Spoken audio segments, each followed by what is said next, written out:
So I wanted to do a full-on discussion about set 14. And I think it's a really good time to do it now because they released a Cyber Learning Dev articles. And they go over all the things that are positive, negative, and like the learnings, the things that they did wrong and they want to improve on. And I was basically very frustrated at one point with set 14 with some of the things that was happening in the set. And so I wrote down a bunch of my thoughts on my phone. And I feel like it actually is a time that we can just combine both, right, and talk about it. So now that you guys are here and we're kind of have the dev learnings article, let's just go straight into it. I didn't like set 14. I think this is actually one of the biggest step backs that we've had in TFT from a player enjoyment experience since probably there's parts of set 11 I really didn't like as well because it's actually kind of funny since it borrows similar mechanics to it.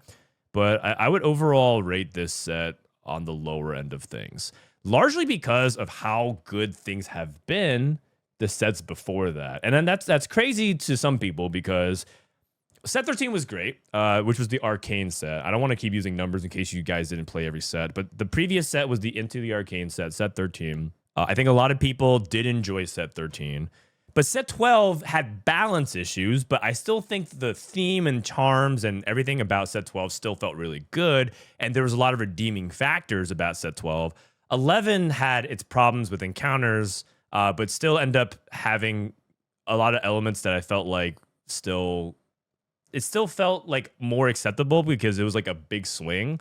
The problem with set 14 is that it felt like we went back to some of the problems around set 9.5, around set 11. And there's a lot of things that like I'm going to talk about, but I'm not going to go too much into depth about some of the stuff that I think they're going to talk about. I actually didn't read this dev learnings article. There's a lot of things that they actually talk about here. It's like quite long, so I don't want to like spoil it too much. But I didn't read it myself, so I want to just go over my opinion on things, and then we'll try to see what Riot cooked up here. So I want to start with the positives. I don't want to just be like me flaming everything about set 14. I wrote down all the positives I possibly could about set 14. The first thing that I wrote down is that I think that they cooked with the 5 costs. I think the 5 costs in set 14 are actually quite awesome, with the exception of 1, which I'll talk about in a little bit. But I think that if you were to look at the overall roster of 5 costs, I think they did a really good job with it. I think Aurora is new to the set, and she's kind of like a new take on carry version of bench summonings. I thought that was fine, right? And I think I put her as like an A tier. But I think Garen is awesome. One of the best 5 costs they ever made. I think it's like in terms of the potential, combinations, the cool amount of like trait fixing, the late game power fantasy. I think they did a really good job with Garen. He's one of my favorite 5 costs I think they've ever made. Kabuko, he's not particularly special in terms of like his effect, but he's flashy. He's also TFT's unique champion because he's not a League of Legends champion. You can tell a lot of love went into Kabuko. The flair around his like cyber boss and everything like that, really good stuff. I think Renekton is a cool, like a fun concept. The fact that he bites and he scales and he does all this different stuff, and I've never really seen Renekton as a 5 cost before. I think that's awesome. Maybe I'm just TFT pilled. I just generally think Urgot as a 5 cost is always fun when he can print stuff. I do think it's a little frustrating when he trolls by walking up. If you don't know, the second paragraph, when he locks onto an enemy, he executes them. Sometimes he trolls that. That part's really frustrating, but in general, that's like fun. Zac and his blobs are also a really fun mini game. It's always really cool to like rack up the power fantasy of getting a bunch of getting a bunch of blobs and having like an unkillable Zac. And so in general, I think they did a really good job with the 5 costs. I think Samir is like really boring, and I think they did a bad job with her traits. She basically is like she was only ever relevant with like Amp and Street Demon. Nothing else out. And Viego's like okay. He's like I do like his passive effect, summoning the or not the passive, the Soul Killer, where he steals a unit and summons that on your side of the board. I think that's cool, but in the end, he's basically set 10 Viego. So it's a little bit less exciting on those fronts. But I think they did a good job with the 5 costs. I do think they also did a couple of fun things with the mechanic. So I think that take or split is a really novel idea. I think that this is like one of the more fun things about the set because it just made me laugh a lot. Like, how many times have you seen 8 players split Gold Armory? How many times have you seen people, like no one split. And it was like crazy because it's like 30 gold was on the table and like no one split. Sometimes and these like little small dopamine rushes of and the Prisoner's Dilemma end up making it pretty good. I do think that at times like they made an encounter where you split after each carousel. I think they ended up disabling that. That was a little bit excessive, but overall, I thought the idea was very novel. And I think that kind of social element of TFT could be leaned into. It made me kind of realize that mini games with the lobby is quite fun. And this was a good thing about set 11. If you guys remember set 11, there was an encounter that you would have with Tom Kench where the more people stood onto different fish ponds, the more rewards you would get. And I think this was another take on that. Like, how does the lobby respond to a dynamic where you guys can all participate in how much resources go into the lobby? I think those kinds of mini games end up making TFT feel much more alive than the average auto battler. When I'm playing other auto battlers for fun on my free time, especially on my phone, I play like I'm playing the new Clash Royale TFT. It's called Merge Tactics. Man, TFT is I'm way getting better, but it's fun. It's fun to learn new games. I play Once Upon a Galaxy. I play Super Auto Pets, right? I play like all these other auto battles on my phone. And there's definitely an absence of that completely. And I think that's one of TFT's strengths. It feels like the game is vibrant. It feels like the game is alive when that happens. 3, I actually appreciate their itemization for how they approach the set. There's trade-offs to this. This is not a straight good thing. If you look at the itemization for 4 costs, Misfortune and Zaya use similar items. Aphelios and Zeri have similar items. Vex and to a certain extent Annie, and then also like Elise and even like some of the reroll comps like Veigar. They all use like blue buff, right? I'm just gonna put like blue buff on all these users. This ends up helping itemization so much, and this actually wasn't really something that existed in previous sets. At its, there's usually like one Rage Blade holder, one blue buff holder, but this set actually has done a really good job making it feel like committed as much as before with your itemization. Because then there's also even things like, okay, well, I guess I could just also put Rage Blade on Urgot. It's not the ideal thing, but you can even like relay like Kog'Maw into a Jhin into Urgot. And the front line also was somewhat interchangeable as well in certain lines. Now that's not 100% true because I'm about to talk about this as one of the weaknesses of the set. But overall, the fact that they made 4 costs feel like at certain points you had options to do things in theory, right? Like you could play MF or Zaya with these items, especially if you get dropped certain conditions. And so that was another positive. So they cook with the 5 costs. Some of their take or split and hack designs were pretty fun, and especially the social element of it and itemization. And the last thing that I want to say that I think was a positive was that I want to admit I was wrong about certain things. I was wrong about multiple augment choices versus one augment choice, where you would get 1 prismatic and 2 golds or 1 gold and 2 silvers. I played that during the playtest and preview, and that was actually like a top 2 concern of mine for the set. I thought that was going to be completely like the 4th augment element and like the fact that you can get 2 augments versus 1. When I was doing the playtest, I voiced my concern of saying I think this is going to be one of the hardest things that pains the set in general, and I was completely wrong. I actually thought that was one of the more interesting elements of the set. They somehow reached a point where it wasn't just like, because I always thought like, why would you ever pick prismatic when you can pick 2 gold augments? Some players might still think that on certain patches, but despite the fact that I've heard a lot of players say you always want 2 silvers over 1 gold, or you always want 2 golds over 1 prismatic, I've seen people choose the option on the left, especially with the gold. They eventually got to a point where it became somewhat interesting at times, or very interesting. So I want to admit that I was wrong on that front.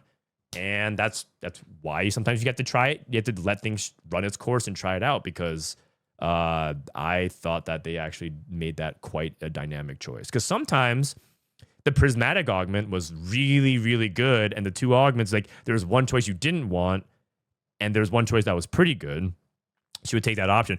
Or vice versa, it would be like, I'm okay sacking this augment because I can see the vision later on using it and find a way to combine things. And then you have sometimes like hilarious choices, like some like you have like ones that say like backup and lineup, which is like all things that affect the front row and the back row. Like sometimes you have like backup, your team, if 4 allies are in the back row, and you have like lineup, your team gets armor resistance for each that starts in the front 2 rows. Just like funny, ridiculous combos like that. Okay, so I said everything good that I said wanted to say about set 14.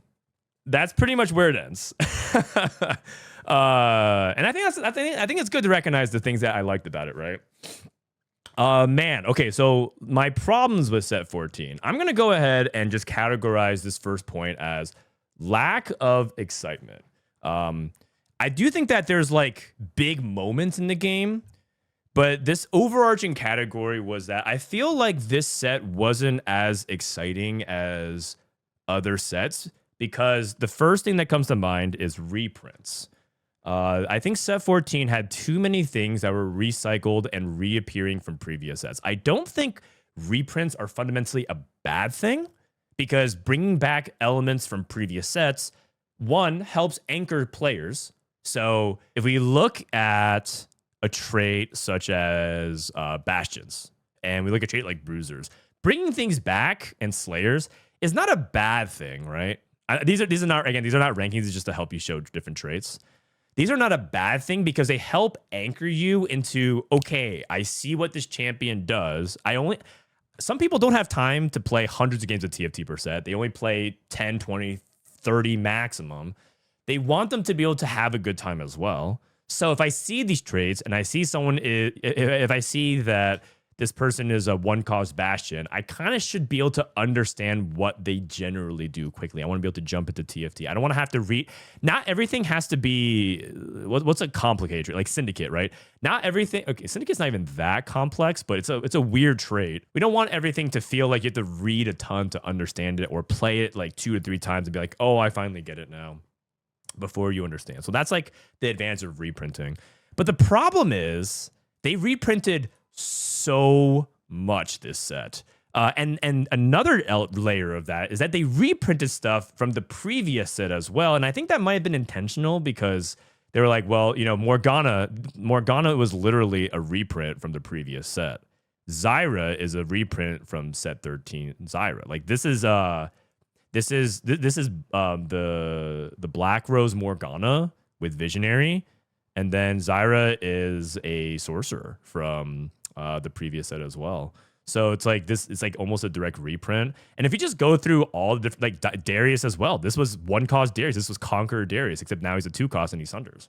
And so I think that was them deliberately choosing that. But when you combine that with this is yet another reprint, it feels bad. So do I have to go through all of it? Maybe. So Jax, this has been done before. Alistar is basically the same thing, although I guess he's like a combination of like a Mumu or something else. Nidalee's kind of unique. How many times have we had Poppy as a 1-cost unit that throws a buckler and gains a shield? I mean, I feel like this has happened like 3 times or something, 4 times. It just feels like the same thing. Vi punches the ground and gets a shield. That's been done. This is Silas, also a reprint as well. And this is just the 1-costs. They do have some unique stuff. Ophelios is a reprint. Misfortune's a reprint. Brand is Varus, but he's actually... Brand is literally Varus, man. But but it's not a direct reprint. Sejuani, how many times have we done this Sejuani as well? Zed, I don't think Zed is Zed a direct reprint, but it feels like 4-cost Zed doing like the summon thing. I don't think he is. Viego is also a reprint from his set 10. And then Vayne dealing true damage after 3 bolts. So the problem is that you look at this roster, and if you play TFT for a while, and the TFT hasn't played, I haven't gone through everything as well. But if you've done this, you've sung and danced, you kind of feel like there's a lack of excitement because of the number of reprints. And it's okay. I wrote down reprints are okay if they're done well. There's actually one reprint that I think that they smashed out of the park, and it's Zac. I mean, this is not a surprise. I'm a big fan of Zac. Zac is also a reprint, and this is a good one. I feel like they made him really fun. The theme makes sense, and what they envisioned from it, they smashed it out of the park. And I think this is an example of a good reprint The set mechanic itself, feels like it's a reprint. Hacks are at any point during the game randomly, you might get an event that could give you resources of multiple kinds. Or it might not be that big of a deal, it might be like a small thing. The mechanic itself is a reprint from set 11, encounters, if you guys remember. So that's the element of set 14 that I think really at very first impression for me, I wasn't excited. I just remember going to the playtest, going through the mechanics, and I was worried about certain mechanics as well, like the 2 augments things. And I was just like, I said it to myself, and I even talked about it. Then there's the other problem that I think everyone has talked about almost ad nauseum, but I feel like it's worth mentioning, is that there was too much resource inflation this set. This set struggled with people having way too many resources, and it's not just resources in terms of just amount of gold, but it was the amount of gold and items. And I mean, those are the 2 main levers, but sometimes they got other things as well, like even just things like there's also a subtle inflation of consumables. Like there's reforgers, the amount of reforgers and removers that people get as well. Also, just like all of this points towards one thing, which is you are going to get the perfect endgame. You're going to get the perfect endgame. Why is it that some of these comps feel so good and like there's a complete imbalance? There's a perception of like when you hit some of these comps, they're like way too strong. Is because you are consistently going to be able to get the best items, and you'll be able to get all of your units, and you're going to be able to itemize multiple of them, right? If this was a set where if you didn't have multiple sets of your duo carry done, then you're just going to get outscaled by everyone who can hit Xayah and Aphelios and Leona all at stage 4, because when gold was at its peak, people could do something like that. And then itemize all of them, and then if you are even slightly behind, like you have 1-star versions of stuff, you just get blown out. And it feels like it exaggerates the imbalances a lot more. It also felt like it just feels like people are copy pasting guides like a ton. Like I feel like this is one of the best sets for you to climb if you use TFT Academy. No ad, because like honestly, you could just fish for this every single time and get it. And I think that's when TFT is. I don't think TFT is a good game. The more correct, like you don't want guides to be too abstract. Like, well, it could be this item, it could be this augment, it could be these units. You do want some affinity, like a percentage of affinity to guides. But when it's like literally the guide, then I feel like TFT loses a lot of its special touch, which is you never know what's going to happen. The problem is, and this is actually something that is potentially a hot take, is that actually means when resources are too inflated, the predictability and the variance of the game goes down. Because if you have enough let's say if you have enough gold, you're always going to hit your board. You're always going to hit your board. It doesn't matter about the shot percentages. You're always going to hit your board. If you have enough items, you're always going to get best in slot. There's no frugalness. There's no urgency of whether or not you use the slam. And so it actually reduces the RNG of the game. And that's not a good thing, because if everyone just hits their peak potential, that just means the stronger board is going to win. Why are some players struggling this set based off their playstyle? Because some players are great at the frugality of TFT. They're good at managing what happens when things don't go well. Because one thing that Dish Soap, bless his heart, he actually trudged through this set. One of the advantages that a player like Dish Soap has is that he incrementally makes better decisions than the average player. So the average challenger player will make a good decision and they're going to get stronger like this.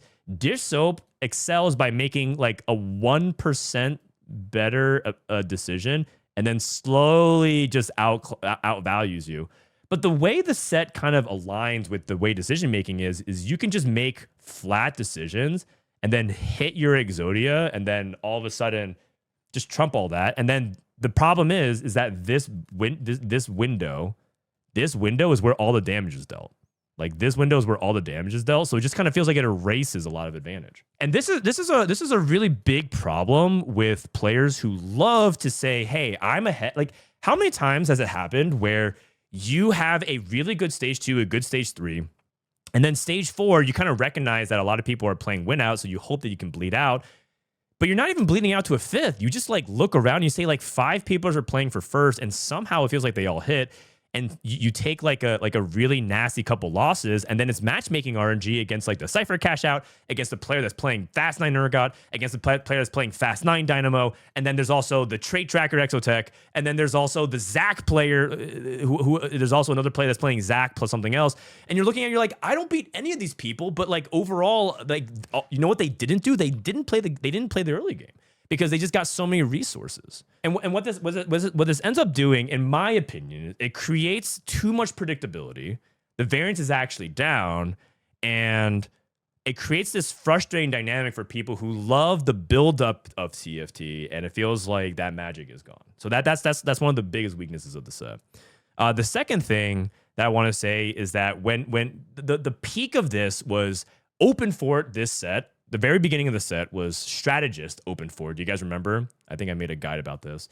The peak of the set was, or the beginning of the set was that there was a strategist game where literally it was correct. The #1 comp in the meta to right not now play the game. Fast 9 strategist amps. The #1 player in North America. Brosev literally would not play the game. He would just sell everything and then just like hit his board anyways and roll for the exact same units every single time. Like his goal. I'm fast forwarding through this VOD. He just literally just like didn't. He played 1 unit at a time, and he just didn't do anything for like 2 stages.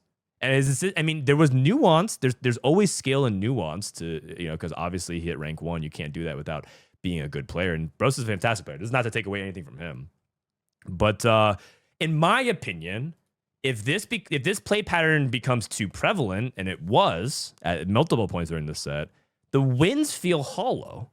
And losses only get more frustrating. That's what I wrote down. It feels like, well, basically the game has become whether or not I hit, and it gets even more frustrating because it feels like you're walled out of your win conditions. And I think that when you cheapen the value of a win because of these kinds of things, it just feels like a point of frustration that players don't want to. It just makes them want to quit the set, quite frankly. I don't know how else to phrase it, because it just feels like the end game doesn't really matter nearly as much as long as you just play along these guardrails that we talked about. The other element that I want to talk about is that, well, people say like, isn't this good for casuals? I don't necessarily think that this is I don't think that's necessarily a bad counter argument, but I also wrote down that learning from mistakes are harder than ever. Because I've done a lot of rod reviews for some of our TFT Academy students, and I've done some coaching. And I think that the difficulty of resource inflation is that you don't know what you're doing wrong because it's covering so many mistakes. It doesn't matter if you make a mistake with econ when there's too much gold in the game. It doesn't matter if you're making a mistake with items, if you have infinite removers, infinite reforgers, and infinite components. And again, I'm using the word infinite to just simplify it, because I don't want to go, and I think there's a lot of people who want to have precise discussion, and I hope that you can look past that. But when you have an overflow of these different resources, it covers your mistakes a lot. And I think that makes the learning process harder for people who want to progress along the curve of those things, because to them, it becomes much more opaque, because you're like, what did I do wrong? Was it my augments? Was it my items? Was it my board strength? So on and so forth. And that's something that TFT already struggles. And then the last thing I wrote down is click inflation, which I think is silly, because that's not a real big concern for a lot of people. But there's more APM required to do things in TFT with so many different things. Like the worst offender of it was I played a game on mobile. I played exactly 1 game on mobile this set, and it was the game where I had 10 orbs to pick up, and the amount of times I had to click on mobile to just get my turn done, because I also had to do a roll down, and I also had to like itemize and everything like that, was just obscene. There was so much that I had to do that I was like, wow, who would ever want to play mobile on this set? It actually feels really hard. Like I feel bad for mobile players. Like, how do you pick up every orb because your bench is full? Heaven forbid your bench is full, you can't pick up the orb, and then you get to itemize and you have to roll down, and and some people are like, well, you know, you're mobile, just take it casual. Don't actually play, like, do it over multiple turns. It all happens at once. You're killing the PV round. All the orbs do it. You can't pick it up. And then on mobile, you have to switch the menu between, like, your traits and your items, stuff like that. You have to click and drag. It's just, there's, like, so much to do. stuff that we take for granted. So there's a lot of click inflation, which is just like a silly thing to say. But I do have a couple of extra bonus things about what I didn't like about this set. And I first have to go into the trait structure. I think the trait structure this set was quite disappointing for the AP side, mainly because if you look at every AP structure, it's either Nico and Strategist. Because if you look at all the premier AP carries, because you look at the AP line, and it feels like it's heavily tied to the same thing.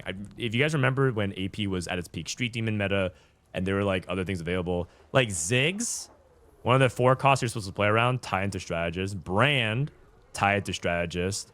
And then that also applies to a bunch of the AP as well. And I really don't like that it feels like everything was structured around that. I think that's like a weakness.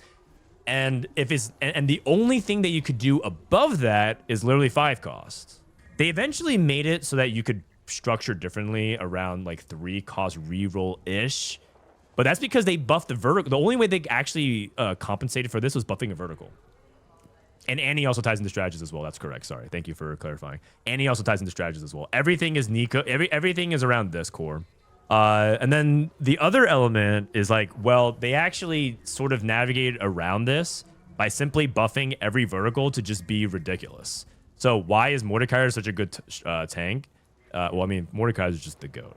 But it's because they made Exotech really, really good. And then well, you could play Vanguards and you can play some stuff, but that's because they made Vanguards like way too good. You could play around all these different other things, but then the way some of the trade structure was incentivizing people to play around 4 cost end up making it that it was really frustrating when it was really good, or it felt like you had to play certain things in order to actually play this AP line. So I really didn't like the strategy structure. And it doubly sucks for AP reroll. I wrote that. I wrote bad encounters. I mean, this is just me complaining at this point. I wrote that. Oh yeah, there's just like there's so many things about the set with the hacks that were just inherently too game swinging, like too swingy. Like they made things like the tome. I think the biggest offender for me is Tome of Traits Carousel. I literally got so frustrated. I had this happen 3 games out of 4 or 5 games in one sitting, and all 3 of those games were ended by 10 vertical traits. And it's just like this. It just, again, it makes the wins and the losses just magnify. Wins feel so hollow and cheap because it's like, hooray, I got to the 10. That's really exciting. And for some people, that is really exciting. But this happens so often, and this is probably just like the most egregious example of it. There was even a game where I remember on that day, it's on my VODs. I'm not even just making this up. You can go and fact check me. There was a game where 3 people hit their 10-piece verticals. 3 people. And I went the fattest 8th. It was not, I just like rotated between 10 Anima, 10 Street Demon. I just got completely ping-ponged and thrown around like a ragdoll. And the game was just so non-competitive. And it was completely BS. And it's largely enabled because it's not like people point at 10 Anima and 10 Exotech and 10 Street Demon being the villain. I don't know. Maybe it's a hot take. I don't even think those vertical traits are that big of a deal. It's the access to it. It's like the fact that you can get off a Wandering Trainer because, or you can get like a Tome of Traits and everything like that. I have to go through all the different hacks here. So all the different hacks. So there's also Hacked Egg was also frustrating. I basically can go through all of them. The Hacked Egg had a lot of flaws with it where it felt like it was too optimized around 9, and also that the variance on it was like super high. But that's okay. I actually think this is fine. You know what my problem is? It's the random Hacked Egg that comes out of a loot orb at the end of stage 3. That egg is complete nonsense. This, at least you can kind of plan around it, which is like, yeah, like maybe loot streaking is worse. And I can choose 4, 9, 13. The one that randomly just pops up and says, well, surprise.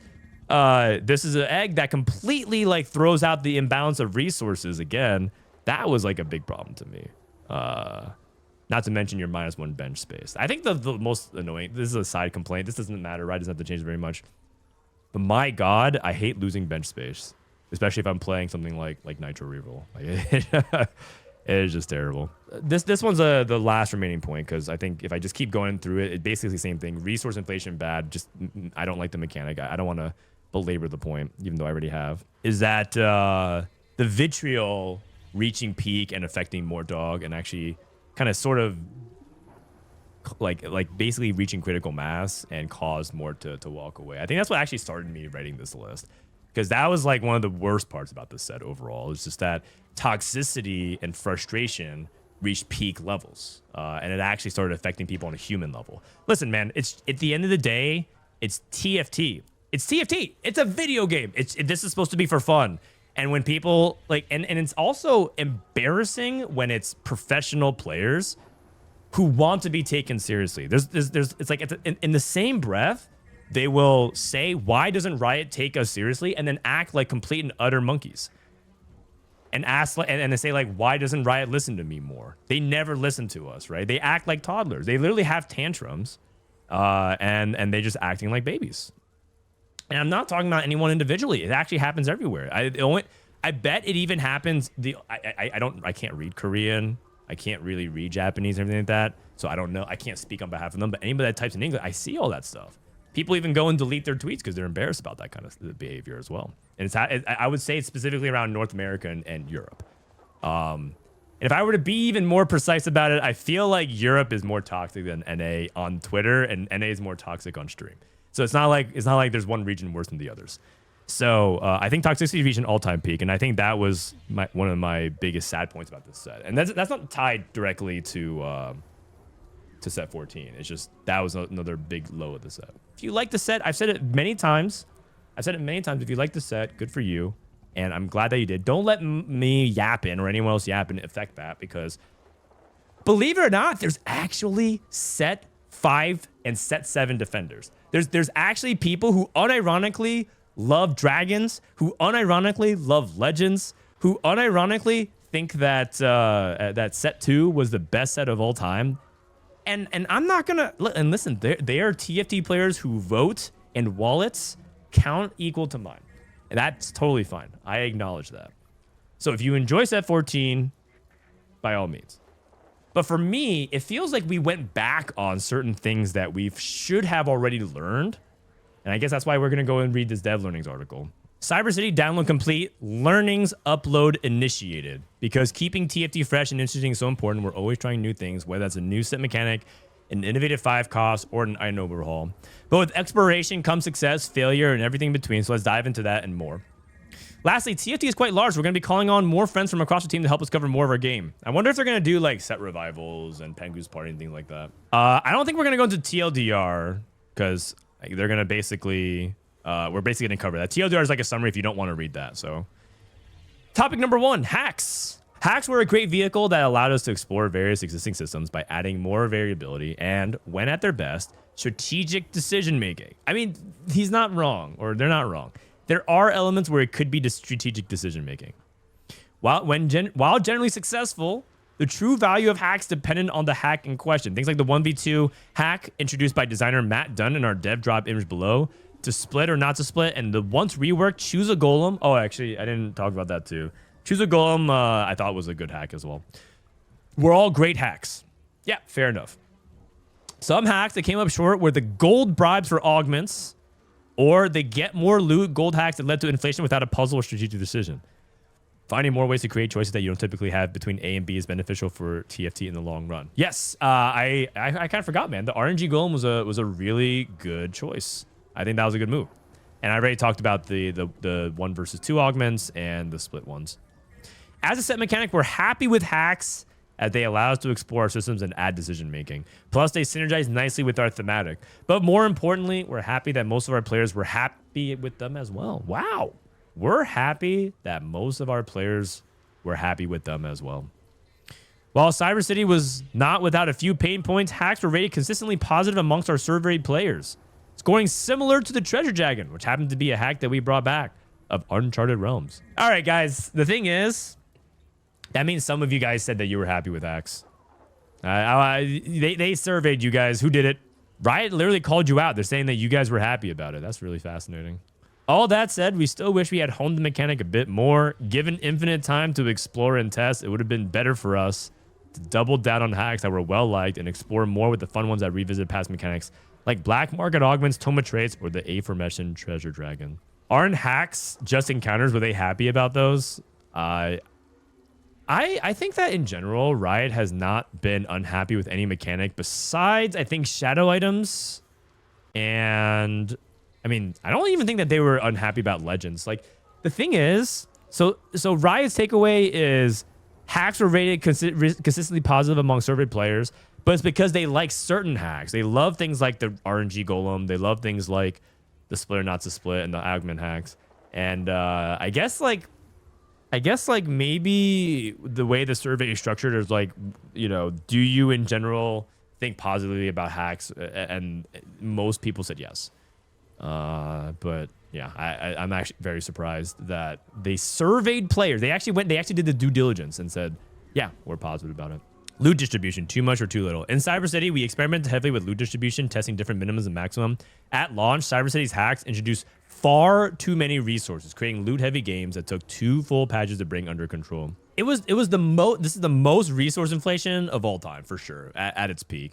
And then also, I actually didn't talk about this at length but basically another thing that was really difficult was the unpredictability of it, right? You don't know when those hacks were coming, so you couldn't even plan around it. You had to plan. I had to say one extra point before I finish up my thoughts. The worst part is sometimes you would actually accommodate for the inflation, and then they would never come, right? You would be like, okay, I want to lean into the set mechanic. I'm going to go ahead and purposely pick things because I know that there's a lot more resources, and then it never happened. It's almost like you got cheesed. You got cheesed by the fact that you're like, I'm even trying to lean into the set mechanic, and like, you know what? I'll play your game, Riot. I'll play your sick twisted games, and like, yeah, sure, I'll predict that I'll get a bunch of resources, and then it never happens. But when we got the highs in check, we started seeing the opposite problem. Some opening counters that don't add extra loot, shout out to Golden Gala, were leaving lobbies so short of resources that certain comps couldn't function. Imagine trying to play Vanguard Marksman, you hit a couple of early units, grab a trait like Linked Augment, and you're all in the plan, but then Krug show up, drops nothing, and suddenly your whole comp falls apart, not because you misplayed, because the items just didn't show up. The risk you've taken committing to an item-heavy comp has not been rewarded, and it's not your fault because there's no actual way to predict item distribution. That is correct. Too much or too little. Item distribution systems provide variance, but you can't plan for that variance since you have no way of knowing how many items appear in each game. At the same time, TFT's total variance budget has grown. Augments, opening encounters, set mechanics. There's already a lot of unpredictability. So in patch 14.6, we made a call to reduce the variance in loot drops, raising the minimum item and orb drops, which while making encounters like Scuttlepole and Crabray feel extra packed with loot, especially with combined with Cyber City hacks, set us up for the better average loot distribution for TFT's future. We're looking at you, KO Coliseum and beyond. Long term, we think lowering the variance in item distribution not only makes playing competitively more consistent, but also allow us to maintain the variance and frankly more fun and interesting places where you have more control. That's a great sounding paragraph. I mean, there's nothing that's a round of applause. I like that. That sounds good to me. Thumbs up. Reprints. Our biggest source of pain for players in Cyber City was the amount of units and trait reprints. Generally in the past, we had success when we take a 4 cost and bring it to a 3 cost space while also tuning it down a bit. For Cyber City, we really didn't do this. Instead, we recycled some champions from the PvE set into the Arcane as low-cost reprints. Morgana and Zyra were 1-cost reprints that were slight variations of their previous appearances. I mean, when you say slight variations, whatever the smallest interpretation of slight could be, it was basically the same thing. Like, I think Morgana, for example, hit 1 fewer champion or something. I mean, it's the same thing. We also did this with traits to a certain extent. That's true. Street Demon recycled KDA, and then Divinicore recycled Guild, but also many other traits as well. Street Demon was affected KDA reprint with a twist, and Divinicore was very similar to Guild and Heavenly. On top of that, many classes like Bruiser, Vanguard, Marksman return shortly after appearing in recent sets. While we do expect certain class traits to recur regularly since they help form accessible tank and carry archetypes, the cumulative effect of repeated units, traits, and classes diminishes the set's sense of novelty. So why do we take this risk in the first place? At the risk of pulling back the curtain too far, this decision was made on a logical and strategic basis. With Into the Arcane, we expected to attract more than a few new players into our lovely and deeply strategic game. So our thesis for Cyber City was that by returning some recent Into the Arcane units and traits, we would soften the transition from one set to another for newer players. That's actually what I was talking about, right? Like the idea of relearning the new set would be a good thing. So we tried that, but it didn't work out as well as we had hoped. We can't say for certain if it would have just landed even if we changed the variables, but maybe a new set is best suited to just contain entirely new traits and units. But we can say for certain that novelty and change are important for making a set feel fun and varied. Going forward, while reprints will remain a large part of our toolkit, we'll use them more selectively with greater time between appearances. Prismatic traits. All right, this one's a big one. We've been using the same approach to prismatics for a while, requiring players to hit +2 or +3 of a specific trait. An intentionally difficult goal. Quote in quotation marks, difficult. It's difficult for a lot of for lower elo players. Like my wife, Taylor, I don't think she's played like 200 games of TFT in the past year and a half. I don't think she's hit a single 10-piece trait one time. So for some people, it's harder. She's like a gold plat player.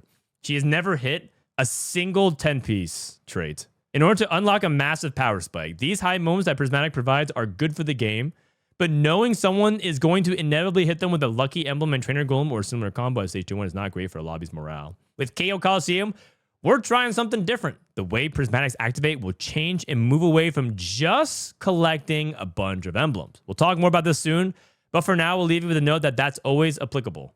As with our explorations, if this new approach doesn't work out, we can always revert it. But if players like it and accomplish the goal we set out, then it can show up again. Okay, so they're going to rework or reimagine prismatic traits.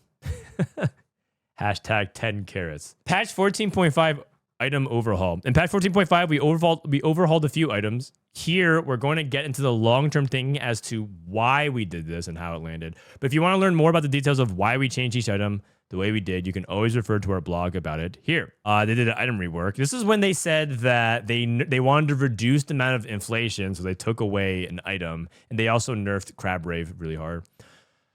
Part of game development, especially live service game development, is knowing where you are going and figuring out when to implement the changes. With a larger change that impacts items and more coming to KO Coliseum, that's set 15, that's the next set, we decided to update a few items early. Without getting too spoilery, a new systems update that we alluded to in our learnings article, hint, hint, required us to rework most of our items. Editor's note, not for all of our items will be changing with the next set.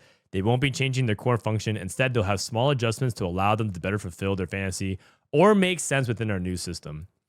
Rather than waiting and shipping every item change at once, we rolled out a batch early in 14.5. Our goal was that if you didn't read these patch notes, or the article about the changes, or watch one of our few videos that we launched during this time, you'd actually be fine because none of the changes dramatically shift the way an item is used.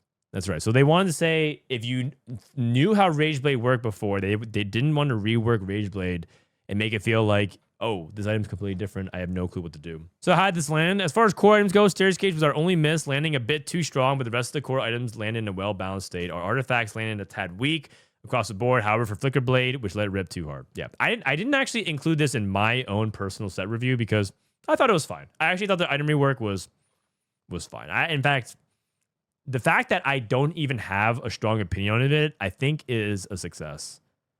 I don't like particularly miss Runan's Hurricane.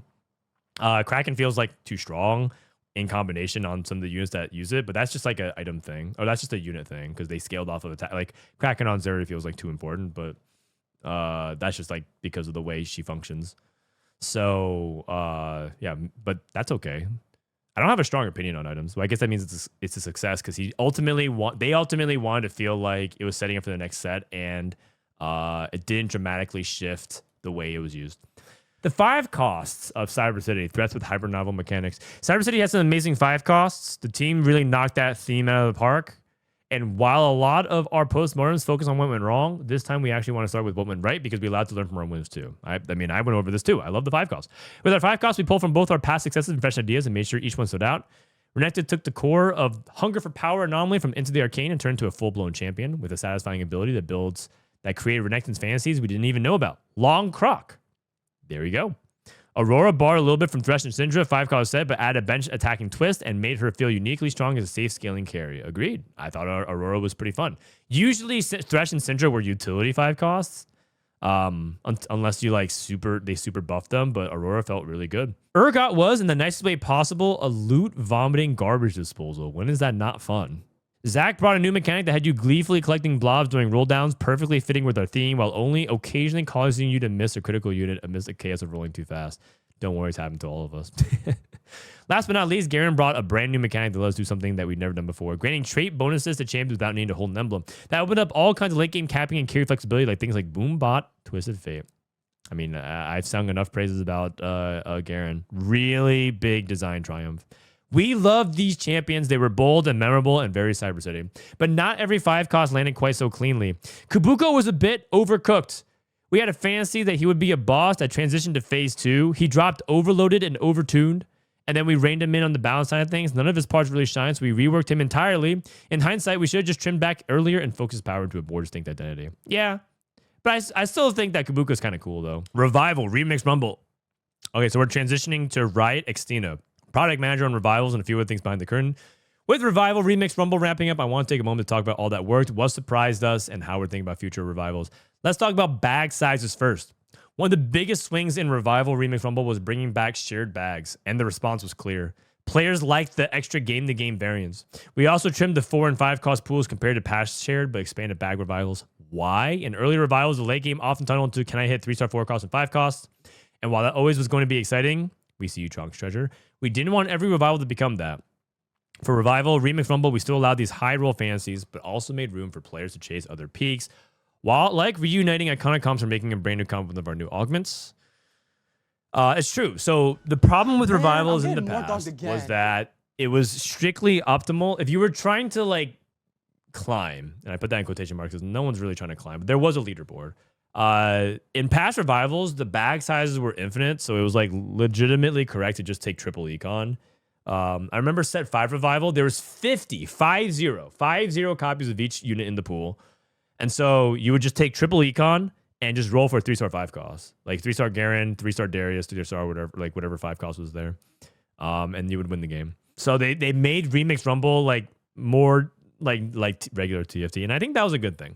Next up, themes. We were always prioritize different theme differentiation when choosing sets to revive. But Remix Rumble proved how much novelty within a revival can matter.